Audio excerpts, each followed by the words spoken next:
अस्सलाम वालेकुम। आज जो हमारा टॉपिक है वो है लेविस ब्लड ग्रुप सिस्टम।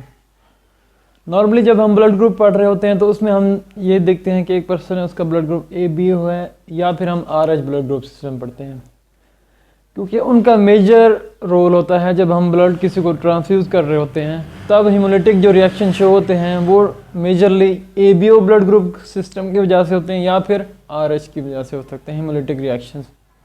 लेकिन ये जो लेविस ब्लड ग्रुप सिस्टम है ये एक माइनर ब्लड ग्रुप सिस्टम है।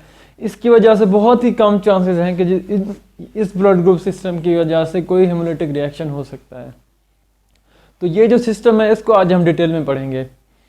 इस सिस्टम को समझने के लिए हमें पहले ABO ब्लड ग्रुप सिस्टम जो है उसको भी समझना लाजमी है, क्योंकि जो ABO ब्लड ग्रुप सिस्टम है उसमें जो A एंटीजन और B एंटीजन जो बनता है, उसमें वो जो A एंटीजन और B एंटीजन जब बन रहा होता है उसमें क्या क्या मॉडिफिकेशन आती है, उन चीज़ों का हमें पता होगा, तभी हम ये जो लेविस ब्लड ग्रुप सिस्टम है इसको समझ पाएंगे। ठीक है, तो फर्स्ट ऑफ ऑल हम स्टार्ट करते हैं कि लेविस ब्लड ग्रुप सिस्टम जो है इसके एंटीजन्स कौन कौन से हैं और वो कैसे बनते हैं। इसके जो एंटीजन होते हैं लेविस ब्लड ग्रुप सिस्टम में सबसे इंपॉर्टेंट वो होते हैं दो। एक को हम कहते हैं लेविस A एंटीजन और दूसरे को हम कहते हैं Lewis B antigen. First of all हम ये देखते हैं कि ये जो एंटीजन होते हैं LEA एंटीजन और LEB एंटीजन जो हैं ये बनते कैसे हैं। इसके लिए हमें ये पता होना चाहिए कि टाइप 1 प्रिकर्सर क्या है और टाइप 2 प्रिकर्सर क्या है। एक होता है टाइप 1 प्रिकर्सर और एक होता है टाइप 2 प्रिकर्सर।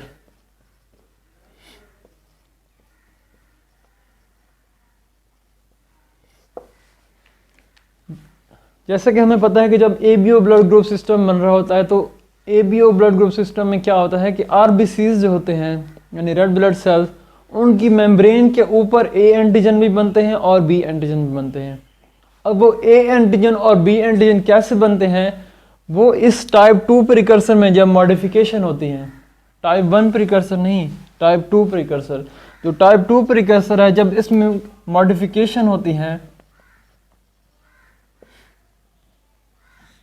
तो इस मॉडिफिकेशन की वजह से RBCs की सरफेस के ऊपर A एंटीजन भी बनता है और B एंटीजन भी बनता है। इसी तरह इसी टाइप 2 प्रिकर्सर मॉडिफिकेशन से H एंटीजन भी बनता है। ठीक है, और इसी H एंटीजन में जब फर्दर मॉडिफिकेशन होती है तो उससे फिर B एंटीजन बनता है और उसी से A एंटीजन बनता है। अगर इस तरह देखा जाए तो यानी कि पहले टाइप 2 प्रिकर्सर बनता है, उसमें मॉडिफिकेशन होती हैं कुछ, तो उससे H एंटीजन बनता है। जब H एंटीजन में मॉडिफिकेशन होती है तो उससे B एंटीजन भी बनता है और A एंटीजन भी बनता है। ठीक है, अच्छा, अब ये जो टाइप 2 प्रिकर्सर है ये कहाँ पे होता है, ये होता है RBCs की सेल मेम्ब्रेन के ऊपर अटैच फॉर्म में होता है। ठीक है, अब हम देखते हैं टाइप 1 प्रिकर्सर जो है वो कहाँ पे होता है। जो टाइप 1 प्रिकर्सर है वो दो जगह पे मेजरली पाया जाता है। एक होता है ये सलाइवा में और दूसरा होता है टाइप 1 प्रिकर्सर प्लाज्मा में होता है। सलाइवा में इसकी नेचर होती है ग्लाइकोप्रोटीन्स। सलाइवा में इसकी नेचर क्या होगी, ग्लाइकोप्रोटीन इन नेचर है। और जो प्लाज्मा में होता है उस वक्त इसकी नेचर होती है ग्लाइकोलिपिड्स।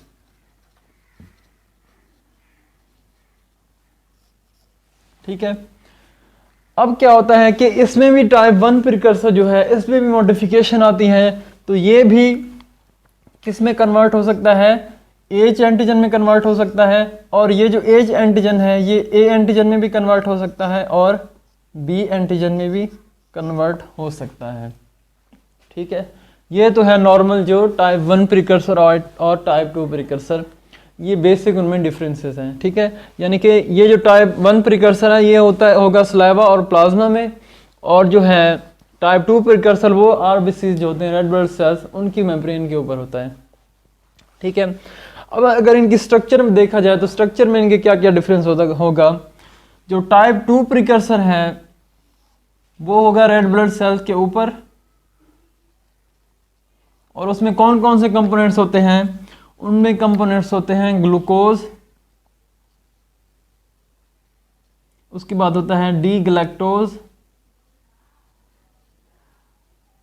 उसके बाद होता है एन एसिटाइल ग्लूकोजामाइन,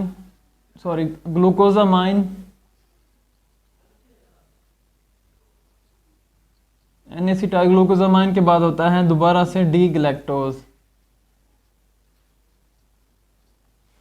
ठीक है, तो ये जो पूरी स्ट्रक्चर है इसको हम कहते हैं टाइप 2 प्रिकर्सर। और ये कहाँ पे होगी?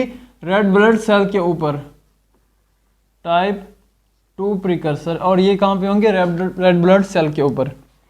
अब जो टाइप 1 प्रिकर्सर हैं वो किसी भी सेल के ऊपर बाइंड नहीं होंगे, या फिर बहुत ही कुछ ऐसे सेल्स होंगे जिनके ऊपर बाइंड होंगे। मोस्टली ये नॉर्मली यानी कि अनबाउंड फॉर्म में ये प्लॉट कर रहे होते हैं। ठीक है, जो टाइप 1 प्रिकर्सर होते हैं उनकी भी स्ट्रक्चर बिल्कुल ऐसी ही होती है, यानी कि उसके कंपोनेंट भी यही होंगे, सारे सेम होंगे कंपोनेंट्स, यानी वो किसी सेल के ऊपर बाउंड नहीं होंगे, लेकिन उनकी शेप बिल्कुल ऐसे ही होगी स्ट्रक्चर। यानी कि उनमें भी ग्लूकोज होगा टाइप 2 प्रिकर्सर में, यानी फर्स्ट ऑफ ऑल ग्लूकोज होगा। यहाँ पे मैं ग्लूकोज शो कर देता हूँ कि ग्लूकोज होगा उसमें टाइप 1 प्रिकर्सर जो है, और ग्लूकोज के बाद उसमें होगा डी गैलेक्टोज।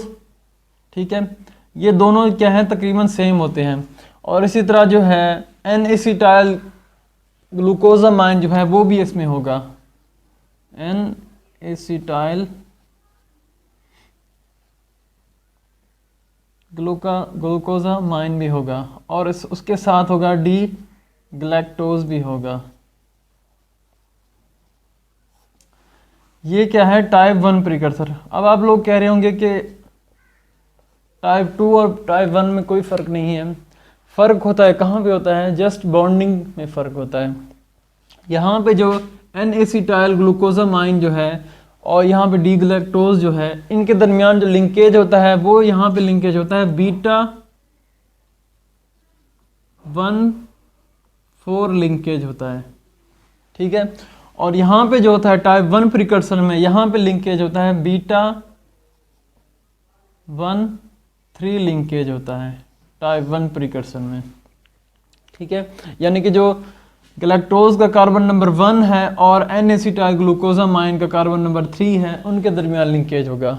और यहाँ पे क्या होगा?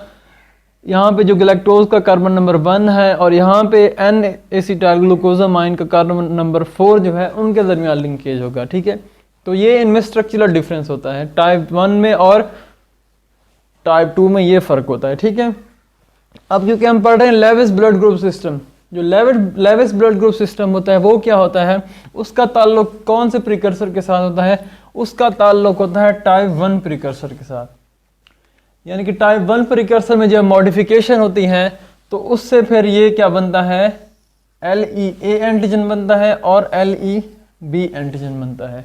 यानी कि जो लेविस ब्लड ग्रुप सिस्टम है उसका ताल्लुक टाइप 2 प्रिकर्सर के साथ नहीं है। अब जैसे मैंने आप लोगों को शुरू में बताया था कि जो टाइप 2 प्रिकर्सर होते हैं वो कहाँ पे होते हैं? रेड ब्लड सेल जो हैं उनकी मेम्ब्रेन के ऊपर होते हैं टाइप 2 प्रिकर्सर। अब यहाँ पे देखें जो टाइप 1 प्रिकर्सर है वो तो किसी जो RBCs हैं उनकी सरफेस के ऊपर अटैच तो नहीं है, या तो वो सलाइवा में है अनबाउंड फॉर्म में, या फिर प्लाज्मा में अनबाउंड फॉर्म में है। तो ये कैसे ब्लड ग्रुप बन गया है? ये इसलिए इस वजह से बनता है कि जब ये LEA एंटीजन बनता है और LEB एंटीजन जब बनते हैं तब ये क्या होते हैं? अनबाउंड फॉर्म में होते हैं। ठीक है, लेकिन होता क्या है कि ये जो RBCs होते हैं उसकी सेल मेम्ब्रेन के ऊपर एड्जॉर्ब हो जाते हैं, उसकी सेल मेम्ब्रेन के ऊपर एड्जॉर्ब हो जाते हैं और एज अ एंटीजन के तौर पे बिहेव करते हैं। ठीक है, तो इसी वजह से ये जो लेविस ब्लड ग्रुप सिस्टम है, ये जो रेड ब्लड सेल हैं उसके अपने कोई एंटीजन नहीं होते। ठीक है, क्योंकि जो उसका अपने एंटीजन होते हैं वो तो दो हैं जो सबसे इंपॉर्टेंट है। एक तो है ABO में अगर देखा जाए तो A एंटीजन और B एंटीजन। ठीक है, इस तरह RH में डिफरेंट एंटीजन होते हैं, D एंटीजन होता है, C होता है, E होता है एंटीजन, वो और होते हैं। ठीक है, लेकिन जो ABO में होते हैं वो A और B एंटीजन होते हैं, ये ऑलरेडी RBC की सरफेस के ऊपर प्रेजेंट होते हैं। लेकिन जो लेविस ब्लड ग्रुप सिस्टम के एंटीजन होते हैं वो पहले क्या होते हैं, अनबाउंड फॉर्म में होते हैं प्लाज्मा में, ठीक है। जब ये बनते हैं तो फिर क्या होते हैं, रेड ब्लड सेल जो हैं उनकी मेम्ब्रेन के ऊपर क्या हो जाते हैं, एड्जॉर्ब हो जाते हैं। तो इस तरह से लेविस ब्लड ग्रुप सिस्टम के एंटीजन जो हैं वो रेड ब्लड सेल की सरफेस के ऊपर आके एक्सप्रेस हो जाते हैं, ठीक है। अब हम देखेंगे कि जो लेविस ब्लड ग्रुप सिस्टम के एंटीजन है LEA और LEB एंटीजन वो बनते कैसे हैं, जिनके टाइप 1 जो प्रिकर्सर है इसमें क्या क्या ऐसी मॉडिफिकेशन आती हैं जिससे क्या होता है कि ये वाला एंटीजन और ये वाला एंटीजन बनता है।